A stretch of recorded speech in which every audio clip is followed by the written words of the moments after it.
অনুষ্ঠান বাড়ির মতো স্বাদে ফুলকপি রোস্ট তৈরি করে নিলাম খুব সহজ পদ্ধতিতে বাড়িতেই। প্রথমে ফুলকপিটাকে মিডিয়াম সাইজ করে কেটে নিলাম। আর যে জলটি নিয়েছি জলটি উষ্ণ গরম, ওর মধ্যে লবণ দিয়ে ফুলকপিটা কেটে আমি 15 মিনিটের মতো রেখে দেব। কড়া বসিয়ে দিলাম, কড়াতে দিয়ে দিলাম 2 চামচের মতো সাদা তেল। সাদা তেল গরম হয়ে গেলে এর মধ্যে দিয়ে দিলাম একটি বড় সাইজের পেঁয়াজ, চৌকো চৌকো করে কেটে নিয়েছি। দিয়ে মিডিয়াম আঁচে ভেজে নেব। হালকা যখন লালচে হয়ে আসবে ওর মধ্যে দিয়ে দিলাম কাজু, কিশমিশ ও মগজ।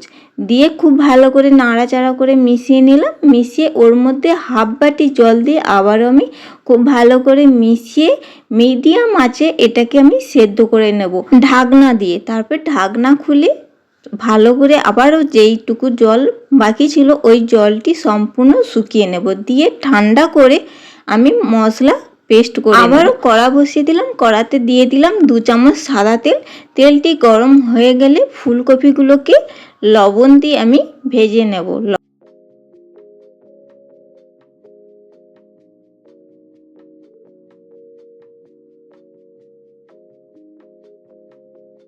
ফুলকপি ভেজে নেওয়া হয়ে গেলে আবারও ওই প্যানের মধ্যে দিয়ে দিলাম 2 চামচের মতো সাদা তেল। সাদা তেল গরম হয়ে গেলে ওর মধ্যে দিয়ে দিলাম 1 চামচ বাড়ির তৈরি করে নেওয়া ঘি। ঘিটা দিয়ে ওর মধ্যে ভালো করে মিশিয়ে নিলাম। আর এর মধ্যে দিয়ে দিলাম গোটা গরম মশলা, গোটা জিরে। ওইগুলো 2 সেকেন্ডের মতো ভেজে এর মধ্যে দিয়ে দিলাম হাফ চামচ আদা পেস্ট ও হাফ চামচ রসুন। আদা ও রসুনটাকে অল্প আঁচে আমি কষে নিলাম। কষে নেওয়া হয়ে গেলে এর মধ্যে দিয়ে দিলাম হলুদ গুঁড়ো, লঙ্কা গুঁড়ো, কাশ্মীরি লঙ্কা গুঁড়ো, ধনে গুঁড়ো ও জিরে গুঁড়ো দিয়ে খুব ভালো করে কষে নিলাম।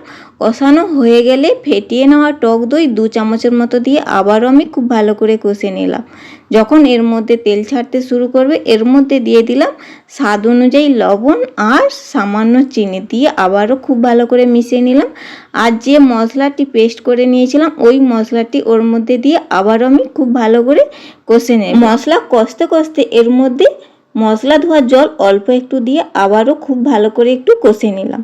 একেবারে খুব ভালো করে কষে নেওয়া হয়ে গেলে গা থেকে তেল ছাড়তে শুরু করলে এর মধ্যে দিয়ে দিলাম আগে থেকে ফুটিয়ে নেওয়া দুধ।